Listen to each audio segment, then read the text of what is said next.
What's up, Huddle Crew? The Huddle is your tribe for maintaining forward progress in your flooring career.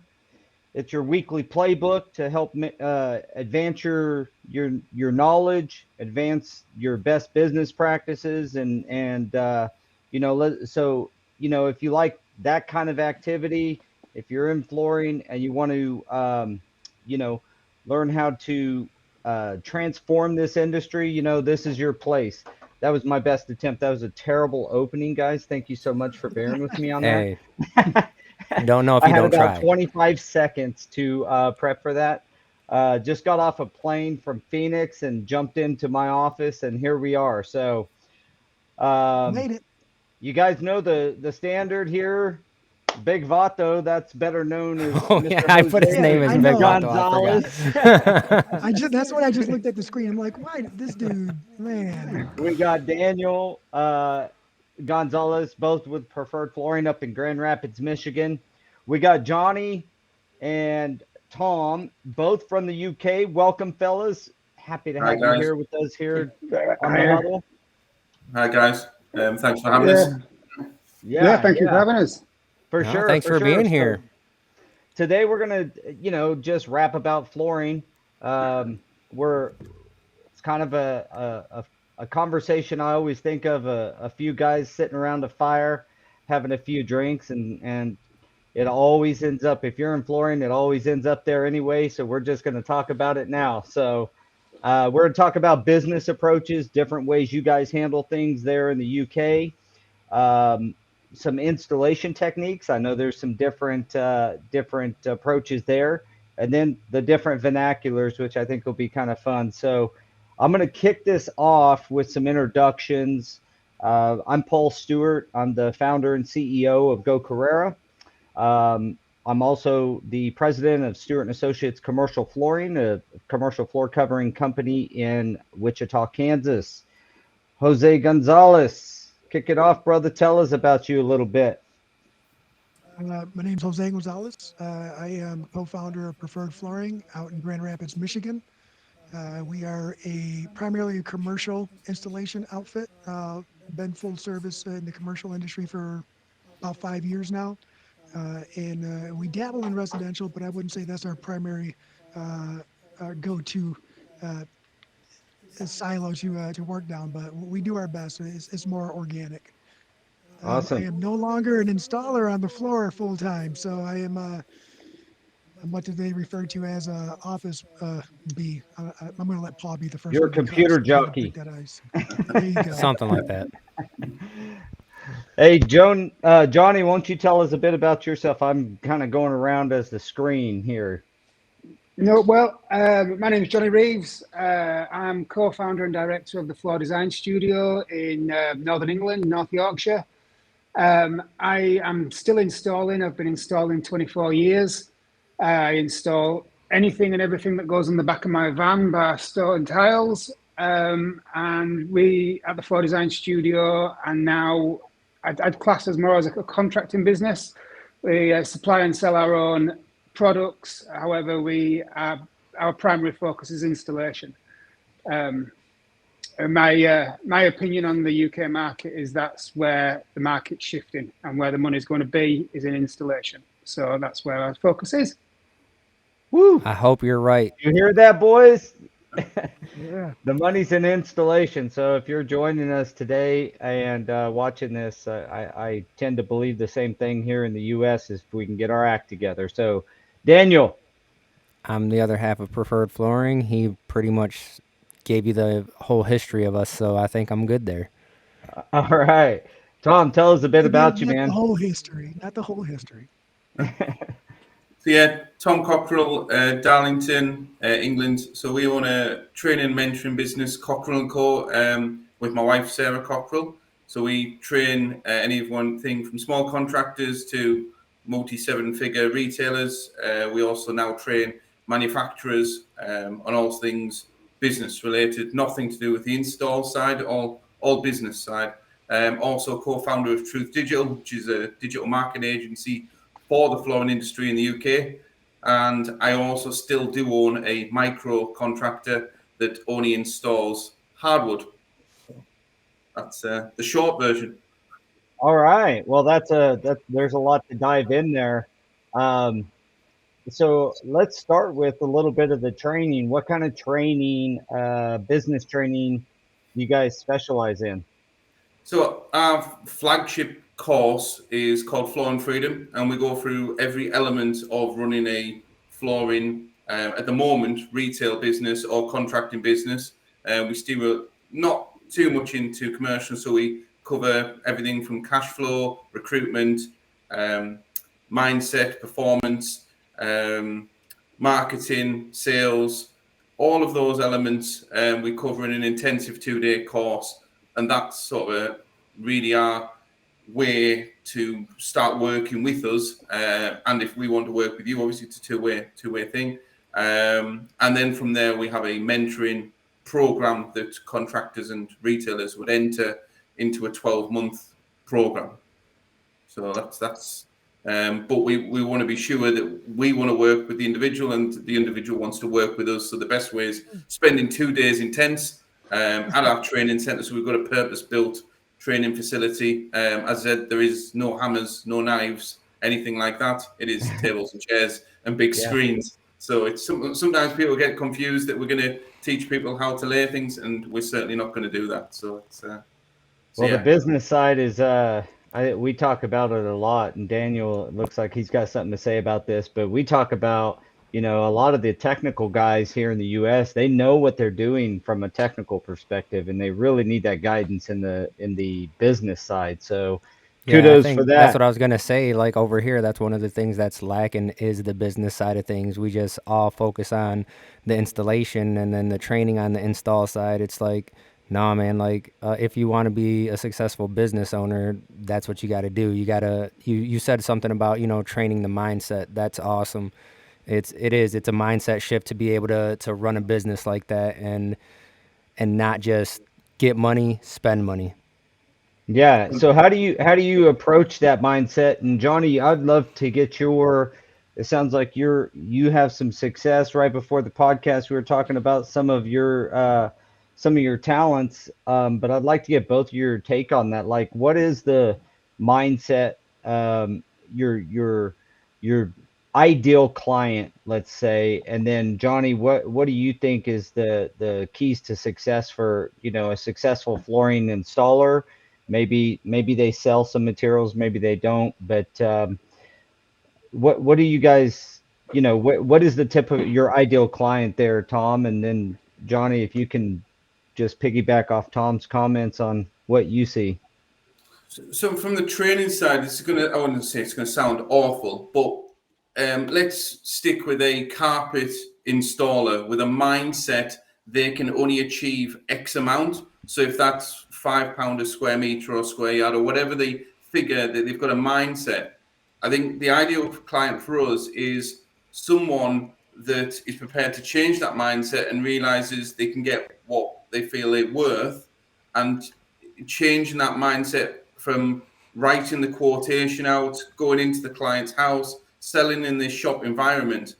And I've had many, let's say, friendly, heated debates about me saying your price needs to be another 20% more than you've been charging for the last 10 years. And they swear that I'm wrong. And then they go away from the course, they implement it, ring me 2 weeks later and said, it works. And I'm like, I know, but Yeah. it's just a mindset shift. It's not a massive upskilling. It's not that they're a better installer. It's just shifting that mindset that this isn't the income level that, some people may be already on that, some people way under that, but they get this mindset, they might lose the work, they might not get the next job. And it's like panic. You can see panic in their eyes. And that's, even though it sounds a little bit cruel, that's a perfect client.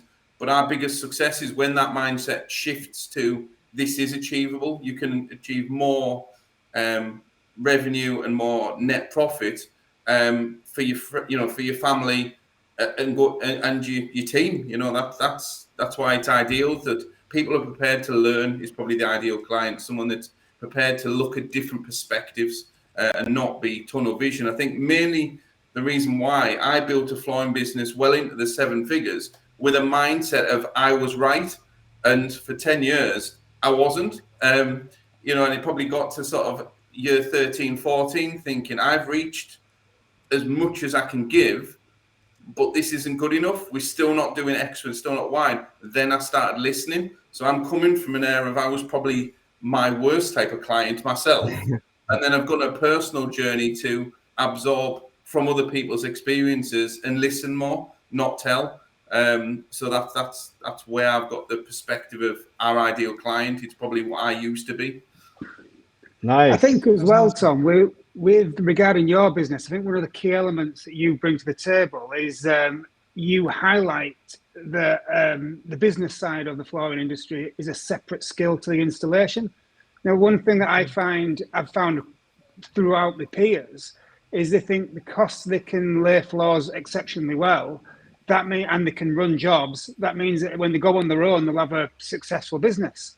And it's a different skill set, a completely different skill set. And what you do highlights and trains them in that, and it opens their eyes to the fact that that is the case. That's my input on your piece, anyway, mate. Yeah, Thanks. that business side also allows you to command a bit more money for your labor because people like to do business with people they like. We have some installer groups down here that I would say doesn't pay enough attention to the way they present themselves, and they're great. They can be really good installers, but a lot of this, when you're talking about clients, or even if you're working for a commercial shop like ours, it's how well are you at the professionalism side? How well do you present yourself and keep your tools and keep your, do you have to leave a job site 3 or 4 times to go grab something? Like how prepared and professional are you? I know you guys, Daniel and Jose, you guys are like really focused on that part of your business, like how you guys present yourself and how your installers present for Preferred up in Grand Rapids. What's your take? Yeah, I think it all goes back to a while ago when there were some pretty bad things that were happening at a hospital and a night project, and our crews were getting blamed for some missing items. And the gentleman, head of security, brought to our attention, you don't have your company logo on your employees. If you're not willing to put your brand on them, why should I be willing to let them work in my facility?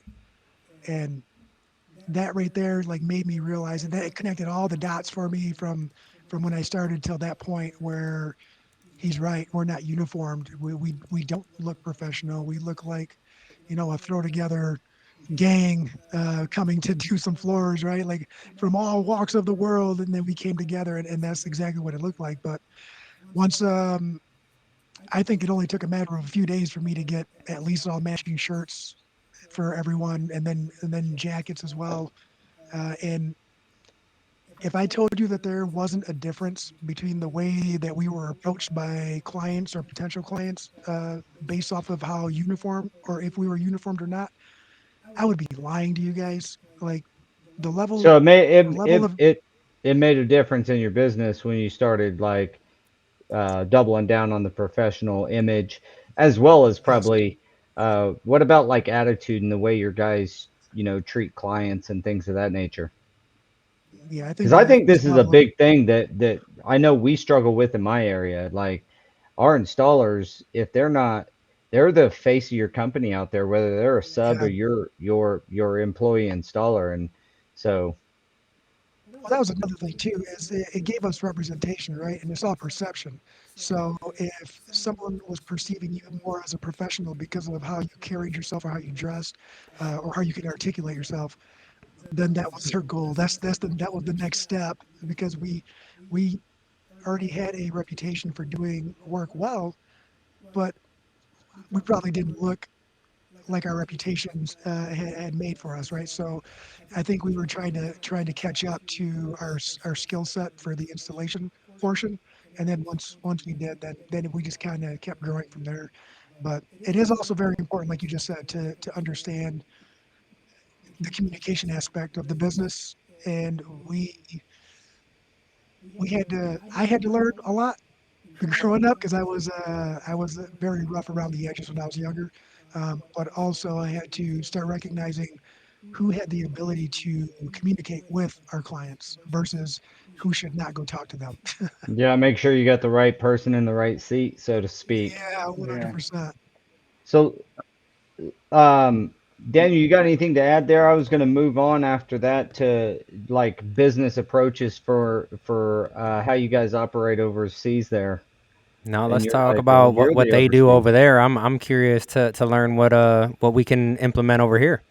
Yeah, amen. So, like your business approaches, give you an example. We have like retail stores, and then we got like Angie's List or Angie, as it's known over here, which is where the end user connects with everything from a plumber to a flooring guy. So the flooring guy kind of gets his own work in those aspects. But a lot of installers work out of retail shops or retail stores, pick up their materials in the morning, go to the job that was sold through the store. And same, very similar situation in commercial. You know, we sell a project or win a bid.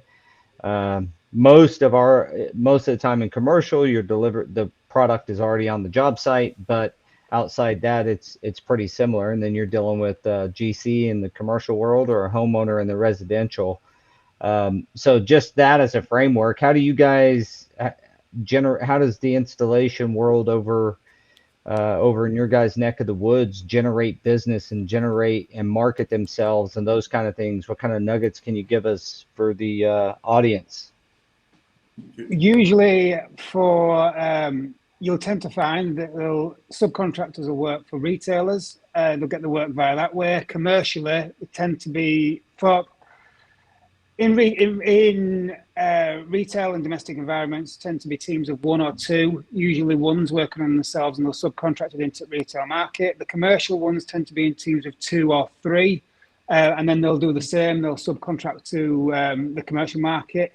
You'll get man in van who will sell his usually a man and an apprentice, and he will sell his own materials out of the back of a van via samples. Usually working from a client base he's built up over the years. He's been subcontracting. You very rarely get outfits of installers where the actual business is installing, where it subcontracts as a business. It tends to be very independent. Everyone tends to work for themselves. Very few retailers employ as well. Very few will employ installers, which I think is a massive problem. I'll Which Same. chip needs in to on there, change. Johnny. The when we had a retail store, we only employed, so that's probably my experience, and that's what we still do. And I I think it's only back. employ two. Yeah. Yeah. So it's so again what we're saying about client experience, one thing we do on the training, but again I think it's a very valid point what we give examples of. If we all were in a position to buy a Ferrari or a Bentley, we would expect a certain standard to be served if we all went out to buy such car. Same if we went out to a restaurant, same if we went to a five-star hotel. We would expect a level of service. And I think where the real value in the UK is the retailers that have embodied that small, independent, high quality service. It doesn't necessarily have to be hugely priced, but it's about that client experience. And as me and Johnny, we employ, so everyone would have branded T-shirts. Everyone in the store would have the T-shirts. The vans categorically would be sign written. So you experience a end-to-end service, but they are. I don't know. I don't know what the percentage would be, Johnny. Would you think that what probably 30% maximum would be that end-to-end employed all-in-one service? There's I think that'd be generous. I think that'd be generous. I'd say closer to 10, where it's all one, and they sell and employ and install start to finish. I'd say it's 10% of market. Everywhere else works on a subcontracted basis. From my experience, anyway, definitely up where I am. Well, I'll give you some stats for the U.S. Depending on which survey or study you read, it's between 80 and 87% of all flooring, both retail and commercial, that you walk on is installed by subcontract independent installers. Um, So we have similar situations there. As everybody knows, I founded Go Carrera to help with the um, transparency into the skill set of the installer. Try because I figure we're not gonna. I'd love to have nothing but employee installers if I'm honest and frank, but it's just not the way that the world is working at the moment, nor has it worked for the last about 15, 20 years over here. So we have to find a way to, make the subcontractor, give them the tools. I say make, but encourage the subcontractor to get trained, encourage them to be more professional, as to take their career seriously, and understand that the way that they present themselves is a huge piece of their business. And that's what Go Carrera was formulated for. But at the end of the day, it all boils down to, if you're selling a service, be it your labor or if you're selling product, um, the the way that you treat the client and that client's experience has to be paramount in your mind. Installers on here, if you're listening, it has to be at the top of your mind, how the client's experience is. That's how we all get more work. That's how our industry starts to heal. That's just my opinion. Yeah, and branding and uniform, that makes them, unless you're wanting to never get bigger than yourself as an installer, branding and uniform is the best way of getting bigger. Like, for example, my lads all follow the same training. We all fit the same way. Because like laying floors, it's not like electrics or plumbing where it's a right and a wrong way. Laying floors is a craft. Um, Oh, I so love that. so I you like can that too. the finish that you get is a lot of the time defined by the individual. So and that's why that individual will usually get more work. And that's how I've built my reputation, is by the finish that I get. And if I wanted to get past being just me, I needed to bring lads up to get them to that finish, to get them to Hmm. fit the same way I do, to get them to look the same way I do. Like my lads, we've got the same toolbox, we've got the same tools in the same toolboxes. We as uniform is exactly the same, from shoes, pants, tops. We've got custom made tool belts that are all the same. They're all branded. Even my thermos mug has got my company brand on. I wanted it to be so that, well, because what I used to find when I was subcontracting was people would ask for me. And I didn't want it. That's another reason why I never put my personal name in the business. I made it a business in its own right. I wanted people to stop asking for the person and ask for the brand. And the brand is defined by the way it does stuff. So then it doesn't matter who turns up. As long as someone from that brand turns up, the product and the service is going to be the same regardless. And that's how I see expanding forward as an installer, getting Man, past just being yourself. I gotta say, I love this, how you presented that. We talk about the difference in the trades, that, like, there's a right and a wrong way, and I guess I visualized that really well when you said that. In electrical, there's a Hmm. right and a wrong way, but in flooring, there's often multiple ways to get to do it right. There's not always one right way. Um, there's certainly a lot of wrong ways to do it, but there's often more than one right way. And so I love how you said that. It takes a real craftsman to figure that out. And the floor prep that you mentioned before we jumped on the call. What's your take there, Daniel, on well, first off, we're in talk vernacular, but for everybody here in the US, lads are like guys. Yeah. Lads. Bros, the batos. What's your take, Daniel? I'm I'm right there with you. Like as soon as we started, putting everyone in uniforms and stuff like that, it's becomes a mindset, and we relate everything to being a team, right? And you can tell that you're on that same team when everyone is wearing that apparel. So once you start dressing the part, and then start acting the part, it's hard to move away from that. But there's always going to be that room in the industry, or any industry for that matter, for those one-off guys that don't want to do that, right? Because we're always Even going to they can need get those. even Yeah. they can brand themselves though, right? I mean, I think what we're talking about here is like Johnny said, and what you just said is like, you know, having a consistent visual, a consistent brand when you go out to jobs, when you go out to people's homes and people's businesses. A, you know, this is called the huddle, and it's kind of wrapped around sports, which was wrapped around, you know, everybody wearing the same shirt and knowing the team and owning that love of the team. And I think when you apparel your guys up like you do, Johnny, and I know Preferred, man, I've been to your guys' place. You guys do the same thing. It can also, like you said, change that mindset and create that team atmosphere. Yeah, it makes a And like it makes a difference. It really does it make a does. difference. And like Johnny said too, it creates uniformity, right? Like it brings everyone together as a company instead of individuals. It doesn't. It, it's a comfort thing.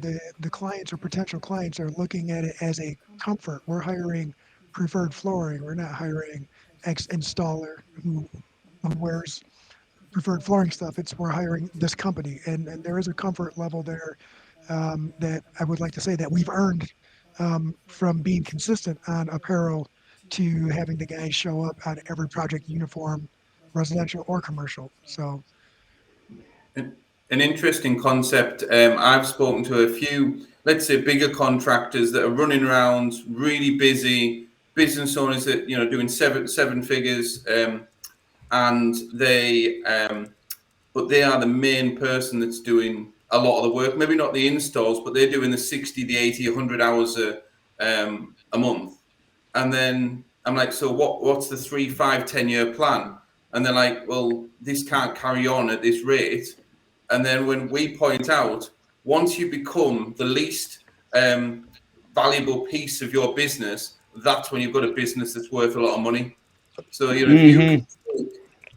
4 weeks out, 6 weeks out, and your business runs at the same capacity, then you've got something valuable. If you get run over by a train tomorrow, suddenly your business is not very valuable because you're doing all the heavy lifting. So that's a real sort of thing again, where that brand, and if you can not work yourself way out, because some people love to still be in the midst of it, but if it can operate without you being there, then suddenly you've got some real tangible value if you want to ever cash that in, if that's the plan. So that's one thing we come across a lot with the training side, owner operators working double the amount of hours as their team. And if it fell down, what happens then? What precautions are in place? So it's Nothing From in from most cases. Yeah, yeah, from a high level, Tom, what's that look like? I mean, obviously, you do this for a living, so you don't got to give away all your secrets, but what's it look like to take somebody who, let's take a couple of guys in a truck or in a van and, maybe a lead. What do you talk to them about marketing? It takes a little bit of time to get to what you were just talking about, where they're the least valuable, but there are steps to that, right? And marketing is in there somewhere to yeah. start in a valuable brand. And how do the guys go get more work that's valuable and in their skill set? I mean, one of the easiest, most tactical ways, obviously, a website is the first initial one with all the organic stuff. But to scale something, and if you've got excess cash, Google Ads in the UK, you can scale certain product categories. So if you are a hardwood installer that then wants to go into LVT, LVP, quite rapidly and you've got cash behind you, you can within reason turn that on at a certain rate and your phone will ring for those inquiries.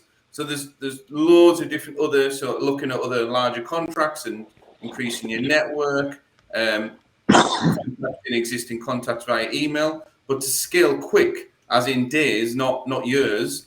And if you've got cash, unfortunately, it does have to go to the guys at Google, but having someone clever to manage it. But that's just one tactic that you can implement different categories or different services. I've had people that just go out and buy a set of floor sanders, and then suddenly, we can get that phone ringing within 7 days. Suddenly, that they're the floor sanding expert. They may not be, but the phone will ring. So it's kind of doing that from ground zero with your Facebook and your Instagram and using your own network, that takes months and years of reputation. So if that answers it, Paul, to sort of give you sort of, Yeah. we've had some great success in that, but we wouldn't recommend it to people that haven't got the cash to give to Google. Unfortunately, we only get a very small fee to manage the money, but the more, we've got people that are spending thousands weekly, but very tactically. So like they put in 4,000 in, but getting 20,000 back out, and it's tracked. It's not just money thrown sort of out. So but that's probably one. But I think the key thing which my wife would shoot me for is, I'm very good at the tactics and getting this stuff in, but I think it's absolutely critical to put the structure in place of the right guys, the right processes, the right pricing before you start sending rockets at your phone line. Because if suddenly you get really busy and you're pricing every job at the wrong price, it's a nightmare. It's a complete sort of catastrophe. So I think the first would be to make a plan with all the costings done, then send rockets to the phone line. I think is the So get educated, yeah. get a website, and get ads. Yes. Yeah, And that's then it. there's a load more to that, obviously, but one of the key benefits I see with the website, one of the reasons Go Carrera gives installers on the network the ability to have a personal website, is the fact that it's an outside branding mechanism. It's something else talking about you without you talking about you. And I think clients today really expect to be able to find you online. And I know that if it's super important from every marketing person I talk to have a website, and then obviously it's important to have that website go to work for you. But if you just had a website, at the very least, they're able to find you online if they Googled you or what have you. So I mean, just think about what you do, like just in terms of finding something to eat. You're always going online and researching these places, right? People are going to do the same thing with you. Yeah. Like you've gotta have somewhere to be parked, right? yeah, That's the easiest free. So if you can't afford the ads and you want to just do it yourself, the easiest way is website, then Google My Business and ask your clients for testimonials and reviews. Simple as that. Every single install, every single client, uncle, auntie, sister that's used your service, get the reviews on there, because that's just it builds your SEO for free, and it builds your confidence. It's very similar to the Go Career, where you're building these sort of the more you've got, the more profile you've got before the client even has set foot, like got you face to face. You're already forming an opinion. Like again, if we went to a restaurant, we would form an opinion if it is good or bad by what we see online. So before we've even eaten there, it still could be terrible, but same as the install. But it's yeah, hopefully, if we've done our due diligence right by looking at these experiences, you're going to get what you pay for, and that's yeah. saying That's it. it. Go ahead, Joni. Yeah, I would agree with you. It's like you wouldn't go when you're buying off Amazon. You read the reviews, don't you? So what's the difference between buying I don't know, a phone cable off Amazon and buying a flooring service? There isn't. You got to look at how the client's going to buy, and they're going to buy. They're going to look for you. They're going to look for you online because everyone does it from the phones now. No one's going to go walk around. It's all from your phone, and then they're going to look at your reviews. So it's just you're reverse engineering what people do to buy. It's what Tom was saying. It's when you think about it from a rather than from an installer's or a retailer's point of view, and start thinking it from a customer's point of view, it becomes pretty clear that that's a very, very good avenue to go towards pushing your business forward. I think it's a very important avenue, right? And even if you use social media to do some branding and advertising that way too, then you can figure out how to create some algorithms to get your name out there a little bit more. You can ask your friends and family to share your information. the Google searching, and when you put it out there for the public to give their opinion, I know that I like to give my opinion on great experiences or really bad experiences. I'm really bad at giving opinions on middle of the ground experiences at restaurants or whatever, but it's either going to be really good or really bad, right? And you want to either lead people in the right direction or protect people from their investment. And yeah, you're right. Those reviews can help build a client base really fast. Can also help break them as well. Well, this is where I'm a bit of the amateur in the room because in the commercial, I never really did residential, so I never had to try to get a great, rating or really get well known. We publish on the bid lists and things like that, and that's where we get the majority of our leads.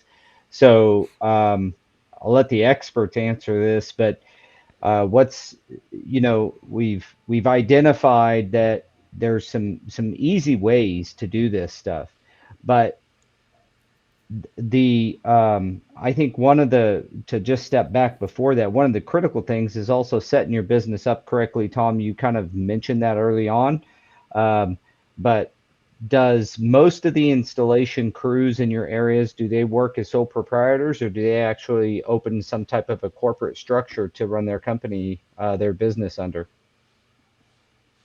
From my Depends on. experience, sorry, Tom, go Sorry, on. I was going to say that there's different levels. There's big commercial outfits with 30, 40 installers. Probably most of the time they've got 10% are employed, the rest are subcontracted. But then you've got other contractors that are medium sized, just 2 or 3 vans, and then you have the smaller guys. So I don't know, Johnny, what again, percentage wise and commercial, I don't know if there's a set sort of regime, unless you know anything different, Johnny. I would say most of them, most of the residential lads will set up on their own. The only real corporate outfits would be commercial. I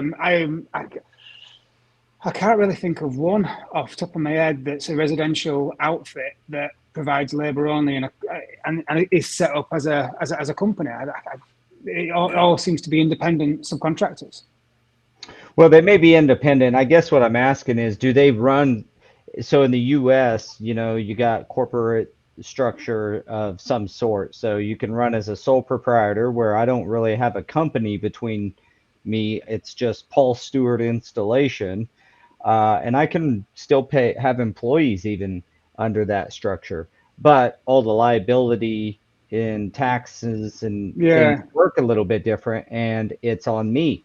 I can set up a LLC, a limited liability corporation, or I could set up a S corp or a C corp, which that's getting into bigger companies. But I was just curious. I mean, we found a lot of the installers will set up. I say a lot, maybe 40% will set up an actual corporate structure of some sort, like an LLC, so that they have some protection. Personally from any catastrophes, and of course insurance and that kind of thing. So do most of the subs in your area they're required to carry insurance? Do they have to have licenses or bonding capacity, any of that stuff over there? Yeah, you need your liability insurance and your waste carriage license would be what you'd need. I'd say there's quite a few operating without it, but that's the minimum of what you need, really. And then we need another if you're going to specify jobs like, and I can never remember what it's called because I just pay the bill. I don't actually know what it's called, but you need a certain if you are specing floor. Say if you're doing a corrective floor, there's a problem with your floor and you're telling them what to do about it. You need an insurance to back up what you're saying. So say if I come across a floor and it needs a lot of repair, and I'm saying, well, the products you need are X, Y, Z, and this method is how you're going to fix it. I need insurance to say that if that method is wrong, I'm insured. It sounds like professional liability insurance over here. Yeah. Yeah, it's got a Writing a stupid name. warranty. a warranty is what it sounds like. You're guaranteeing that process, the system. Yeah, but he's saying It's that's part of a the warranty. insurance. That's like a It's professional liability insurance. it's an insurance policy. It's a sub insurance policy. It's on top of your liability insurance. Mm. I can't I can't remember what it's called. But I'd say very few installers have actually got that. They'll just have liability insurance. And do they have to be licensed?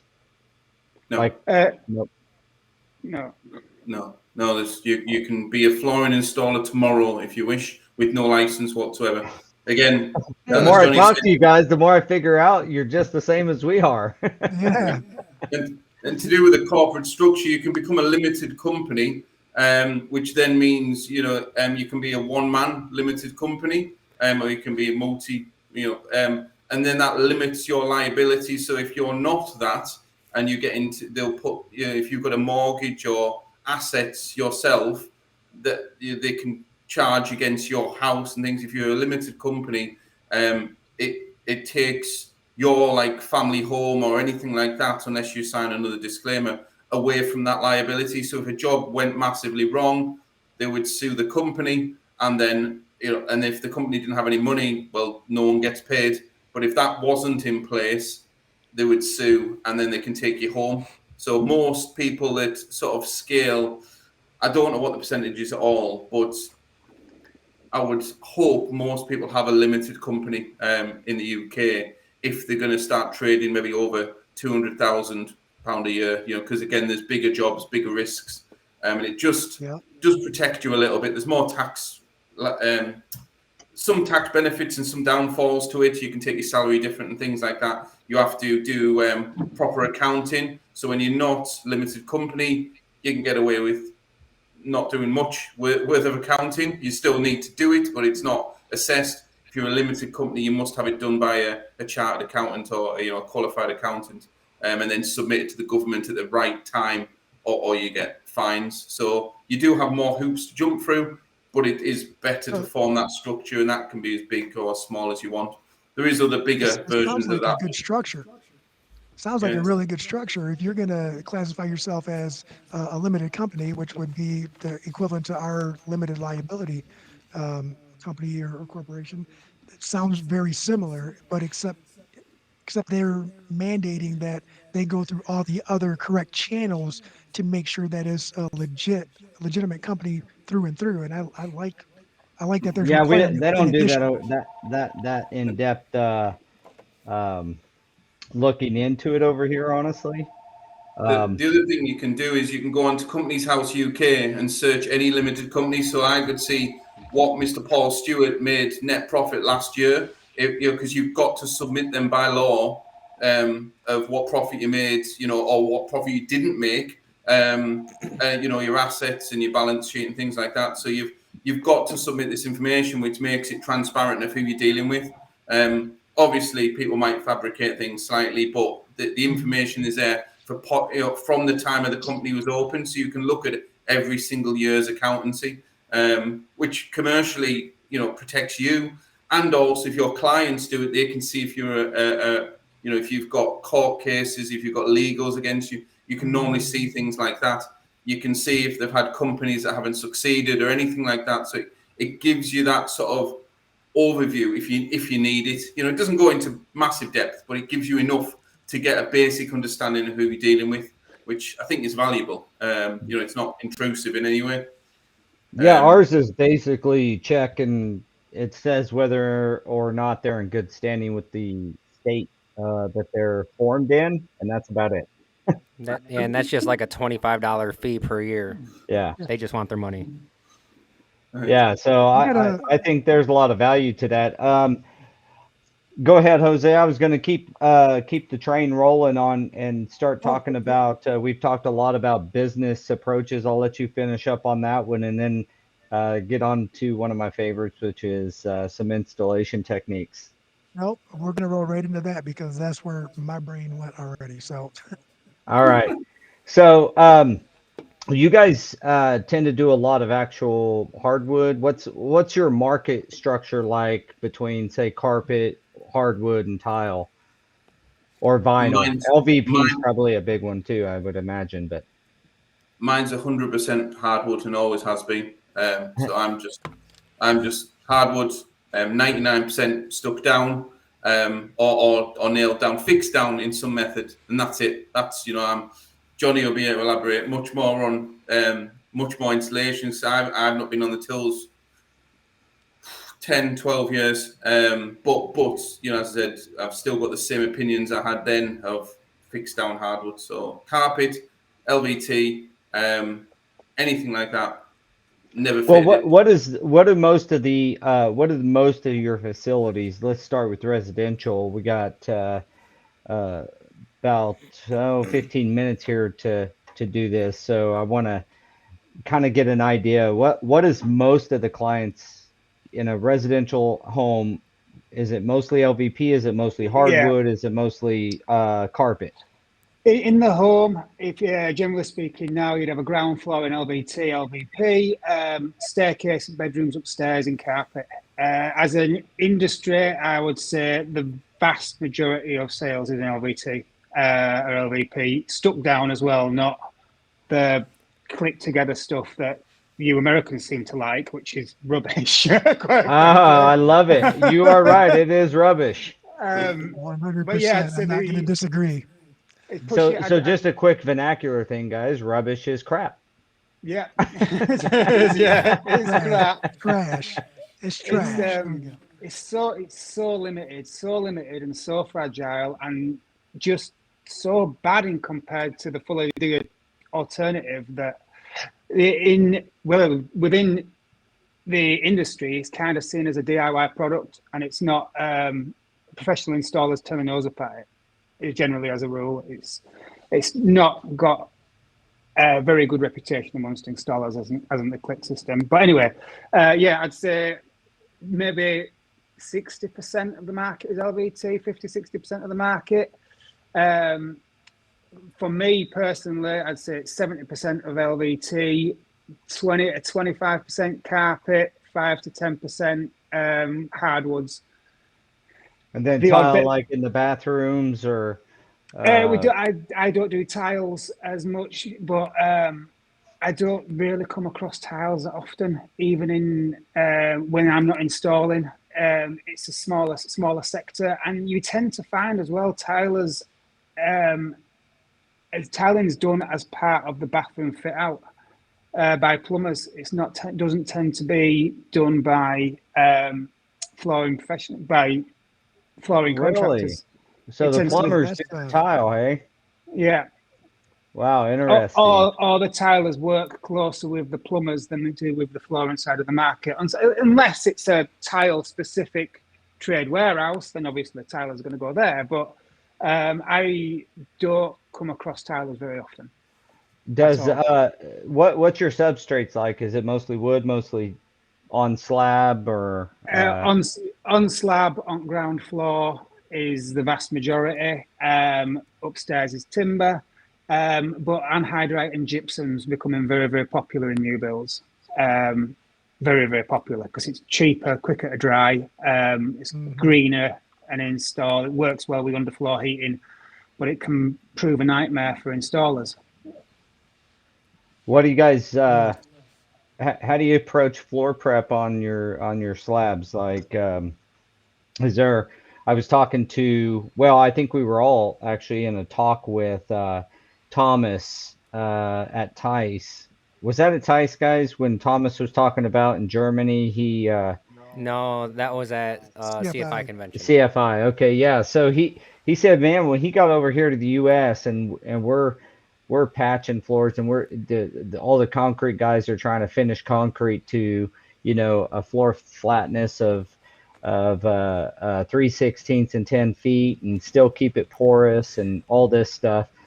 He said over in Germany, man, everything's rough finished and you self-leveled everything.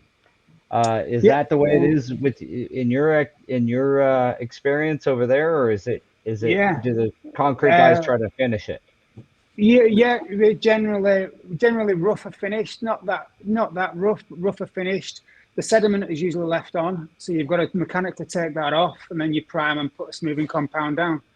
And then the SR rating is usually the SR rating is supposed to be defined by the slab, but it never is. So that always falls on to the contractor, I tend to find. Like what RSR1 would be a 3 mil difference over 2 meters, which is what 16th of an inch over 6.5 feet, something like that. But that's RSR1, and that's what if you were doing a herringbone install, that's what you'd want your prep like. And I've got more chance of angels flying out my ass than finding a floor like that, if I'm totally honest. It's always got to be made. Well, we'd say the same thing about our floor flatness. I think they call it an FFL number, which is an 1/8 inch and 10 feet. And you want to talk about nightmare with click. We are in love with click some reason over here. We don't do it much in the commercial world, although it does get specified. But you want to talk about a nightmare, have a unlevel floor with a click system, and you got yourself a nightmare. It just doesn't work. It's not strong enough. It don't work. It just don't work at all. It breaks and joins. Yep. Yeah. The locking mechanisms ain't made for it, even though the guys will install it anyways, and that's where you get those guys where it's like sell it like it's bulletproof. I'm of the come about trying to solve a greater problem that no one's been focusing on. I think click systems come about to make LVT, LVP installation easier because there isn't enough professionals about to fit it. And the problem isn't the product, the problem is we haven't got enough installers. And I don't think installers are coming into the market because of the installation section of the market. It's not appealing. It doesn't bring people in. It's not regulated. It's not controlled. And you've got a retirement rate of 10 to 1. So 10 people are retiring for every one person that comes in. Yet, as a sector, it's a growing market. It's a problem, a massive problem. And I think manufacturers are addressing it by making products easier to fit, but by proxy are making products that are of lesser quality. So then you're devaluing the product. It seems like lunacy to me. And it also seems like it's given the industry overall a kind of a sour taste. I mean, look how much stuff went to, at least over here in the US, went to polished concrete. We've talked about this same problem, Johnny, on previous podcasts about manufacturers trying to engineer out the labor or engineer out the skill that's required. I think, the truth is, just like you said earlier, I mean, we are a skilled bunch of people. So it's a harder, I think that, it's probably one of the most skill intensive trades out there from a hand skills perspective, a craftsman perspective. And you try to engineer that out, and then that product fails. And that's why click systems, they have a bad rap in a lot of ways. We all fight it. It's interesting that a lot of the problems we experience over here are very that's kind of what I was looking at. They try to engineer the products to be more DIY friendly so that anyone can install them, and then you get professionals to install them, and then they still do it wrong because it's just we're in a industry where there's no emphasis on training and doing things right. It's just get in there, throw it down, on to the next one. Yeah, and there's no like with estimation as well, like with subcontract market, all the software and development that's been helped for installation. For estimating, it's all done about selling the product. And not a lot for me. You need to concentrate on how it's going to go down. That's where the help is needed. Like there's a term over here, budget and scarper. You get, if you're a subcontractor, you turn up at the shop, you get given your goods, you turn up to the job site and the goods are wrong, the prep materials are wrong, and you've got two choices. You've got to stand by your morals and say, this is not right for this service, we can't do it, and then you don't get paid, or they budget and scarper. They work with what they've got, get it down, and get paid and run off. That's and it's that problem ain't been addressed, and that's not the installer's fault. It's the person estimating and quantifying the job doesn't know how to install it, so he's working with the best knowledge that he's got, and then the installer has to work using that knowledge, and it's just a clusterfuck, if I'm totally honest. Yeah. Yes, we have the same problem. Like, there's brilliant softwares out there. There's brilliant softwares out there for estimating, and you can tweak them because I've done it. But if the people making the softwares could tweak them to know how these products go down, and then tell the estimator what needs to be sold, and effectively, like, you guys ever know of Measure Square? 'Cause that's the one I use, so that's one I use as a point of reference. Measure Square, like the catalog, you've got the drag and drop, haven't you? You'd scale the plan out, and then you drag and drop the products in.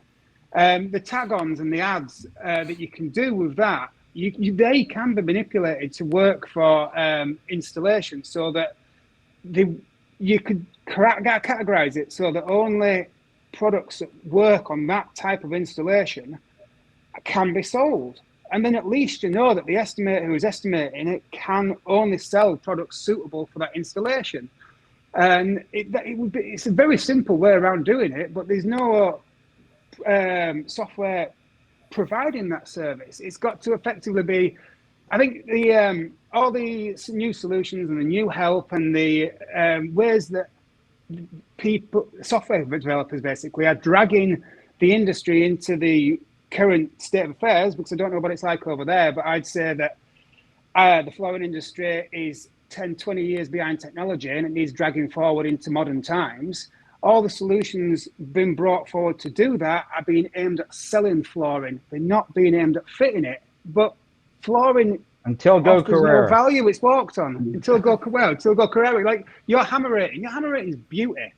It's a class idea. It's a very, very good way of,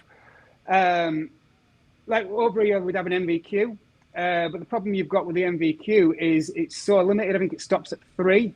So you could have a lad who's been working for 3 years and he's a level 3, and then you've got a lad who's got a level 3, but then he's been working at a level 3 for 25 years on top of that. There's no account. There's no account for that experience. There's no account for that knowledge that he's gained over the 25 years. And on paper, them two guys are the same, and they're not. They're just not. Yeah. And your hammer rating is a brilliant way of solving that. Yeah, thank you. We're gonna be hopefully introducing that over in your guys' neck of the woods. But when we talk about labor, what are some of the things that you guys, or that you've seen in from a government standpoint or an industry standpoint, on their approach to solving some of the labor shortages that you mentioned earlier? From my experience, don't chuckle, Tom. I think it's been ignored. From my experience, I think the problem's been ignored. Yeah, there's nothing like it. It's difficult. No matter which way you try and get help, it's difficult. I wouldn't say unachievable, but it's there's not any clear pathway at all. You've got to fight to get educated, to get into that. Is the simple answer. There's not even a way of dressing it up. Obviously, we're doing things to try and change that, to bring more sort of sex it up a bit. This is what your business could be. This is this is what 10 years looks like if you do it right. This is what 20 years looks like. But at the moment, it isn't. Most people fall into the flooring industry and sort of help a friend, or I don't know, but it is. You either grow up. It sounds like the same. Like over here, you either grew up and your uncle or your dad or your brother or somebody was in the flooring business, and you became their helper, and they taught you. And there's no way to obviously, like I mentioned earlier, outside Go Carrera, there's been no way to really incite any governance to helping the installer see the value in getting trained. And when I say the installer, I'm talking about the subcontract installer or the independent companies can send their employees to go get trained. But when we started with subcontracting, and it's been going on for probably 30, 40 years, but it really caught wind in the mid 90s over here. And a lot of the union presence started to fall away, and that started to create more subs and more subs and more subs. And the problem, I think, is grandpa did it the union way and was very well trained and taught the son, and the son taught the other son, and we're in like the third generation now, and it's gotten so watered down that if you don't go to industry level training, like over here it's CFI and AFT, you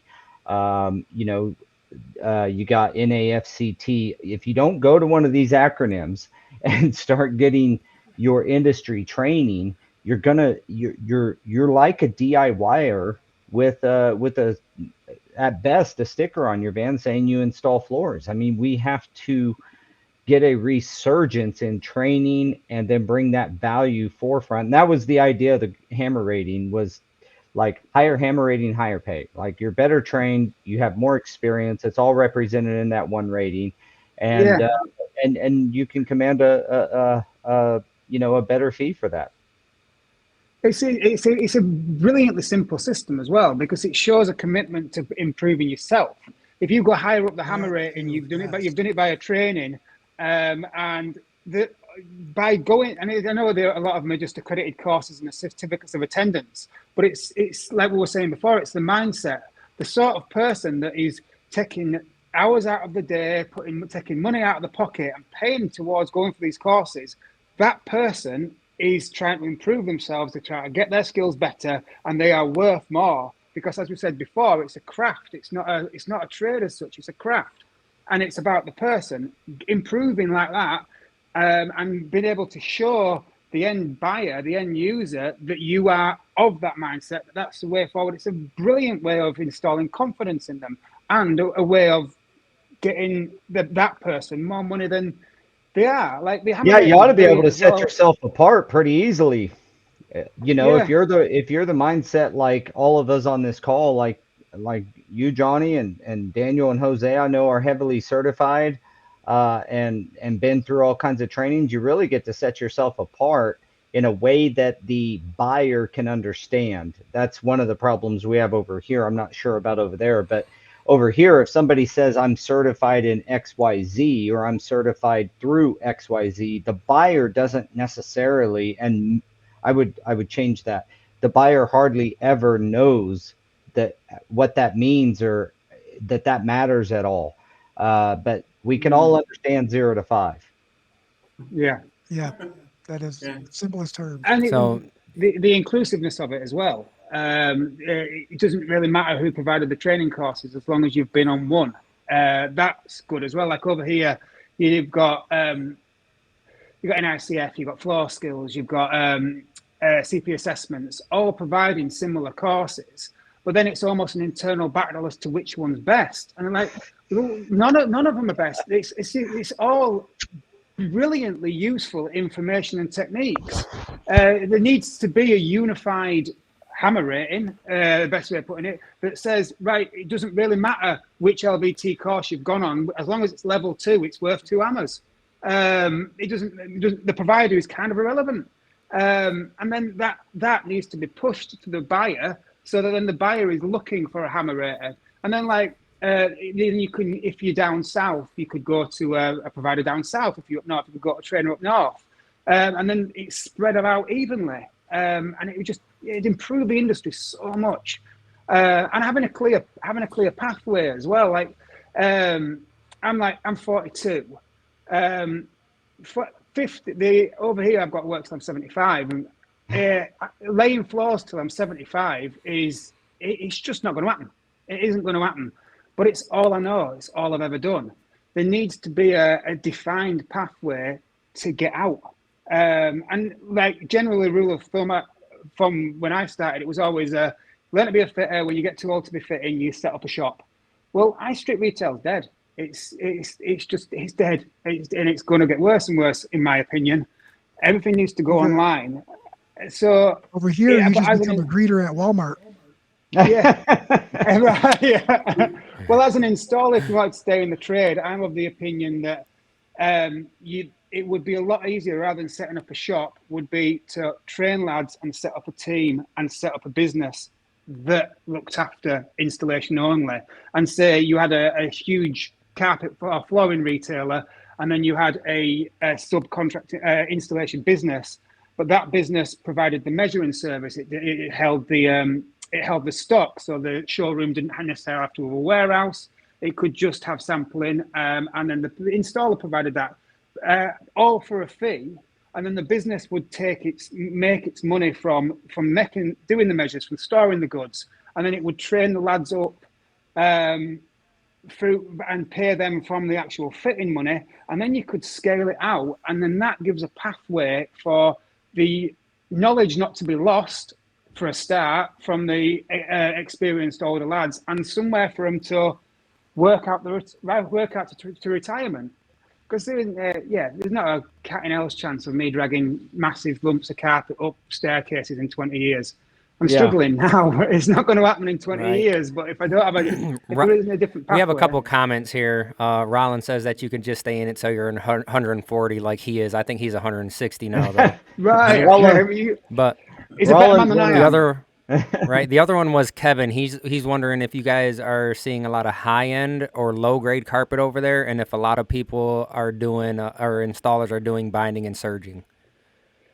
I'd say binding is growing, definitely. Higher end flat weaves is definitely growing regarding the carpet, but I'd say mid range. Low end, it serves a market. High end is limited. I'd say mid-range action back, secondary back is, I'd say, the basis of the carpet market, 100%. Yeah, I mean, just like over here, the high end, I mean, there's guys that do it, and then there's guys like us that have never set hands on that stuff. The only times I've set hand on flat weave or anything is when I went and got certified for it. Yeah, but you know it. I do know it now. If we ever ran into it, we'd be able to do it. That's the big ticket right there. Do you know what I find? I find the higher the quality of the product, the easier it is to fit. Flat weave, in my opinion, is a chuffing doddle. It's a lot harder to fit a cheap, poor quality carpet than it is to do a flat weave, an Axby or a Wilton. Okay, I got to interrupt you just for a second for a vernacular clarification. You said a truff and doddle. Is that what we heard? A chuffing doddle, easy, very easy. Okay, very truff easy. and doddle. Okay, all right. That's what I knew I would love about this podcast. Yeah, even some places in the UK wouldn't have understood that. So it's that's a pure Ireland thing, eh? Well, yeah, yeah. So it made it a lot easier. Well, the higher grade quality products. I know that's true, with sheet vinyl, which is where my skill set kind of lied, was in the resilient world. So LVTs and vinyl tile, vinyl plank, and sheet vinyls. The higher end products typically, I'm not saying easier to fit necessarily, but certainly when it comes to the really important stuff like the welding and things like that, it's easier to weld a high quality vinyl than it is to weld a cheap vinyl. Yeah, and we were the last event we were at, that's what they were talking about too, about how, you take someone that is usually installing really high end stuff and then you give them a cheap piece of carpet and they're like, I don't even know what to do with this. And, they have issues, and it's the quality of the carpet has tons to do with how easy it's installed. Yeah. So quick question for you guys about multifamily work. What's that look like over there? Do you guys, I'm sure you have a fair bit of multifamily kind of work. Is the installer group in that services that market a different group or a different type of installer, What or do you mean by multifamily? I was gonna say, what do you mean? apartment complexes, condos? Yeah, there isn't as many apartments and flats as there is in America. There tends to be more houses, but I would say that would fall onto the residential installers. Apart from the communal areas would fall into the commercials because of the certain nosings and finishes and products you need to put on there. But yeah, I personally, I'd say that's more of a domestic job. It's just at scale. Unless new builds, like new build in London, high rise, that would be the only obscure, but that would be high end residential flooring because the apartments in London, you know, are into the millions for very small spaces. So you're getting very expensive floor coverings, but in smaller spaces. But you might get 80 apartments, and again, that would be bigger flooring contractors that may tackle that work directly for the main contractor. So there would be a main building contractor, then you would have a flooring contractor subbing to that contractor doing 80 apartments type of thing. So, but not very big. But that tends to be only in the capital cities. It's sort of where me and Johnny are. I would say it's few and far between. You know, there might be blocks of 15, and then that would be done possibly. You know, correct me again, Johnny. Like Johnny and his guys would go and do that with no problem. But in the cities, it's slightly bigger contractors.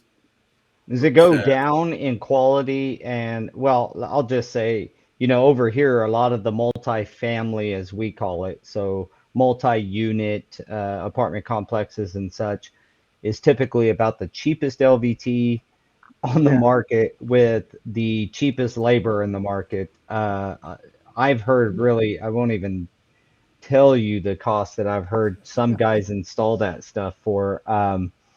But we're not super big into that market. We do a few if we specify the flooring, but our guys are, they demand a higher rate than a lot of the guys who go around the country here, and they'll put in these apartment complexes for, I'll just say it, like 50 cents a square foot for glue down LVP.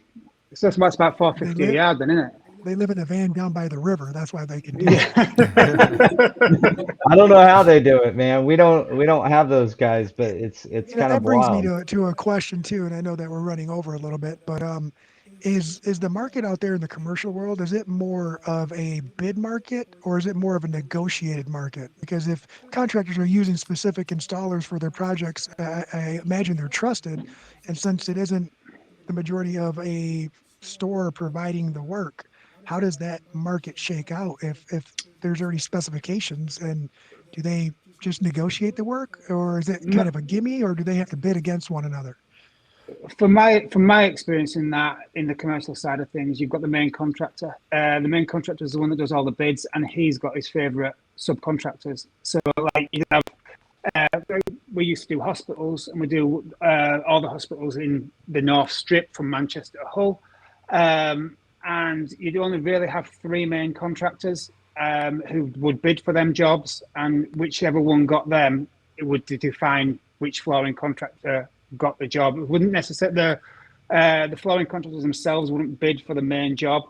You might get, say like you had a main contractor, he'd get three prices, but it was only ticking boxes. It was always only ever going to be one flooring contractor got that job, and it was down to relationship. So pretty much negotiated kind of short-listed bid practices. Yeah, from networking. It's it was the main contractor got that job. You knew you'd got it. It didn't really matter if two or three other people bidded to the main contractor for the flooring job. You knew you had it because you already had the relationship with it. They just got two or three prices just to tick boxes. They were never gonna. No one else was gonna get that work. So it's whoever took them out for dinner most recently is the one getting the nice contracts. Exactly that. It's exactly that. Yeah. Whoever. I'm not even going to lie. I'm going to tell you the truth. I've got a contract before, a commercial contractor before, because I fit his house for free. I was like, if this we get this, I'm not going to say the job, but if we get that, then that carpet that you want in your house that your missus really likes, it might just get fit, and it might just not cost you no. It might just and show up in your house. and it Magic. did. And Yeah. by magic, we got the contract. It's amazing how it works. Yeah. But yeah, that's That's, happened once or twice. Well, I that's the think same that. on them. Sorry, Go Paul. ahead, Tom. No, go So ahead. I've interviewed some of the bigger eight-figure commercial contractors on our podcast, and I always ask them, what is the best way to keep your guys busy? What is the best marketing tactics for 24? And every single one answers their network, who they're. It doesn't necessarily who they're going out for dinner with, but that's where the value is who they've got a relationship with, a proper, solid friendship stroke relationship, and based on the last work that they did. So that last hospital they did, that last prison they did, that's everything to them, which is good because it brings the standard of the work up. But they're not doing massive sales campaigns or things like that.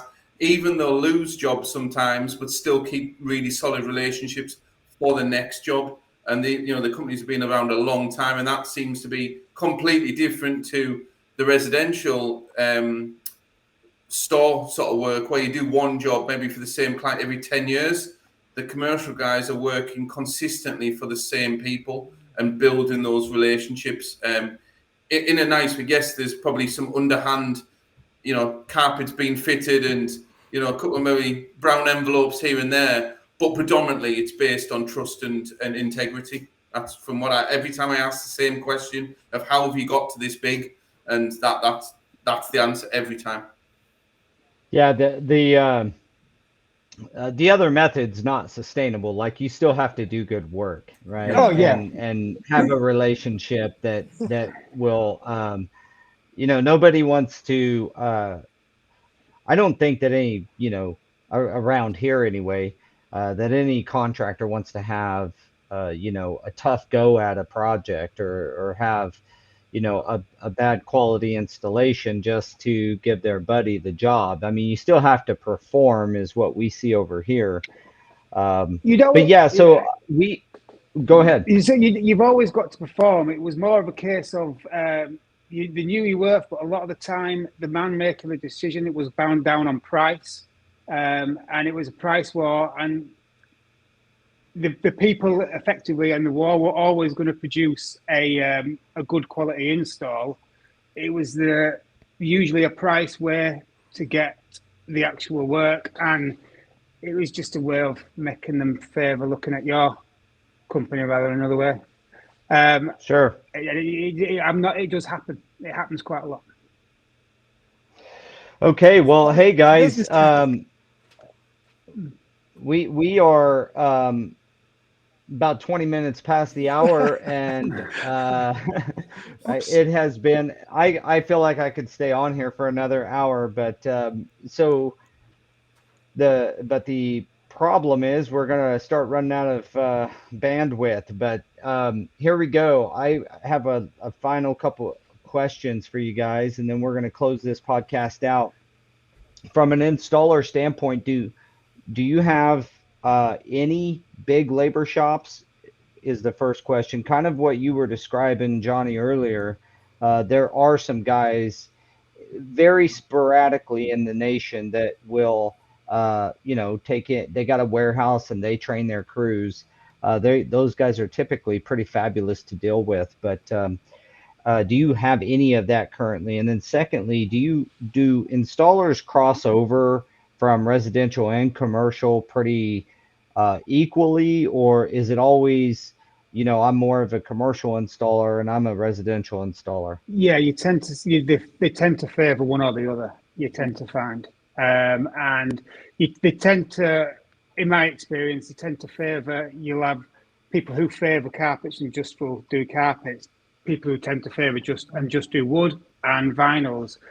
It's rare that you would get someone who has an equilibrium of them all. And yeah, if regarding commercial and residential, people you tend as a rule they tend to be one or the other. The people operating in the grey that can comfortably work in either are rarer and rarer.